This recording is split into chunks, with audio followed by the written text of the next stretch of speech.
Hello and good morning, and welcome to the Evolve Women's Network, where we are doing Literary Circle every Friday mornings at 9 a.m. for that busy entrepreneur who doesn't have time to read the book or know whether they even want to purchase it. So we create this space that you can show up, learn more about it, and decide whether or not you want to buy the book and then find value in it. We also do breakout questions so that at the end, we can reflect and go into our groups and talk more and have a deeper conversation. So today we're talking about building new habits, and I'm actually using a website instead of a book, and it's called thetherapistAid.com.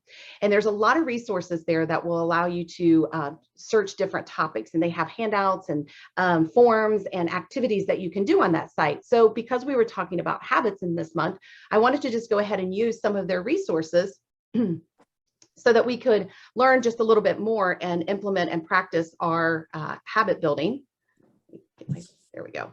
So the difference between goals and habits. And most of the time, we don't recognize them as being different. They kind of feel the same because a goal is, an outcome, like you want to get healthier, but the habits is what gets you there. How are you going to achieve that goal? So just flipping your mind a little bit of thinking, if I have this big, hairy, audacious, scary goal out here, what are the habits that I need to create in order to reach that? Or even what are the action steps that I need to take? So for example, if eating vegetables with each meal and exercising every day, it begins to develop the goal is to get healthier, but these are the habits that I'm going to create. When you start with these small changes, such as eating the vegetables or moving yourself more, it's allowing you to make these incremental changes so that your behavior that you want will start to become that habit versus what you don't want, because we always know what we don't want. Now it's giving you an opportunity to do what you do want. And even if you've improved something, here's that 1% again that we talked about before. Every week, the changes that will accumulate over months or years are massive. And I think that sometimes for those of us trying to get healthy or more fit, or like we were talking about exercise, we want those results like tomorrow or the next day, but it's that ongoing. And a year from now, you'll be like, wow, I'm so glad I didn't stop and I kept going. Maybe it wasn't every day, maybe it wasn't 3 times a week is all you can manage, but it will give you those long-term results.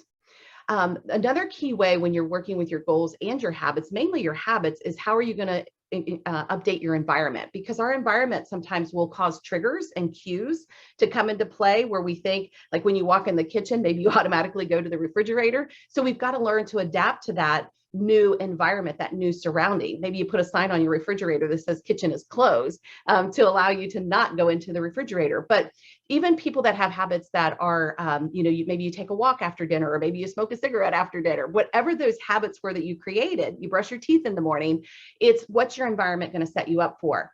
I know a lot of my clients are really stressing out over the fact they pick up their cell phone first thing in the morning and can be lost in that rabbit hole for like an hour. So what do you do about that? You have to change the environment. Put the phone in the bathroom or in the other room to where you only turn it off for the alarm, and then you set it somewhere else. But the environment is really just as important in creating better habits. And just like I said, my rebounder is down in the basement. I need to bring it up to the bedroom so that I see it and I can actually use it versus knowing it's downstairs, out of sight, out of mind. So make those changes so it encourages you to have those new habits and discourages those unwanted habits. So if you like to eat healthier, they recommend keep a bowl of fruit on the countertop and then put the unhealthy snacks out of sight. And I also learned about the healthy fruit bowl. Be sure it's the fruit that you like to eat, not one that's going to cause you a lot of stress, or it's just going to go ripe too quick. So an apple you can pick up and go with it. An orange you would have to peel. A banana ripens really quickly. So you would think about those things as well.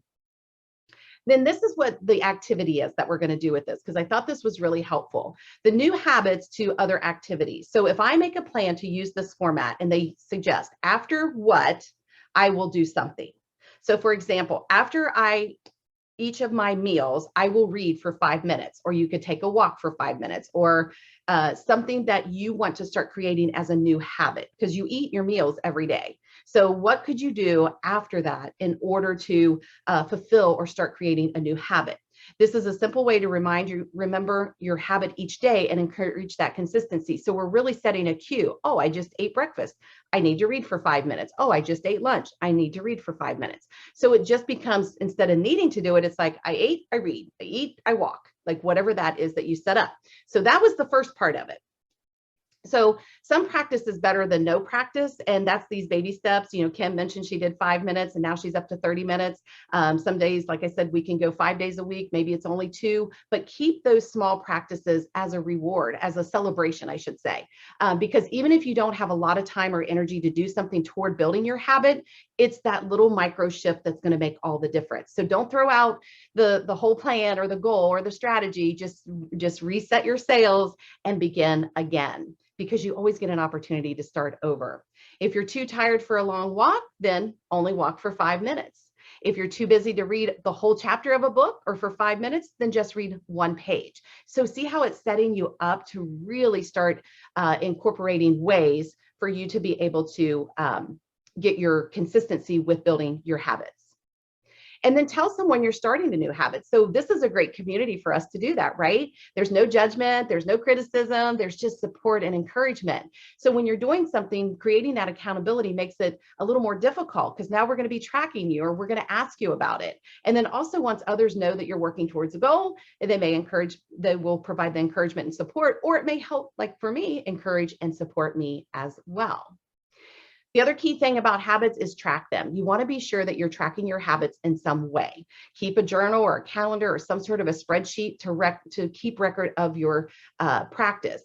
And it could even be an index card where you write down the things. You want to drink water, you want to eat so many fruits and vegetables, you want to walk, you want to read, you want to not use your cell phone, and then just check it off. Make it like back when we were in school, little kids. Remember we got those stickers on the work that we did and celebrated? And it can be satisfying to record your behavior, because then you can look back and see how far you've come.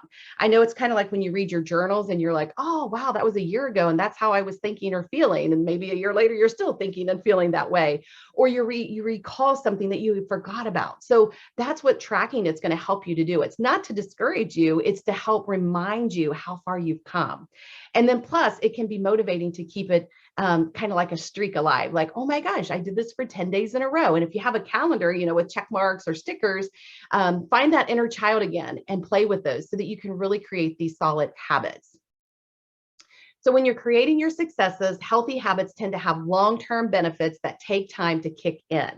I don't know how many times I've been on the weight loss roller coaster and I keep the weight off for a long period of time, and then all of a sudden it sneaks back up, and then I look at pictures and go, oh man. So where's the balance? It takes a long-term benefit to continue. So maybe it's, I can do this for a year or two, and if I would have just done the 3rd year, everything would have just locked in and would have stayed in place.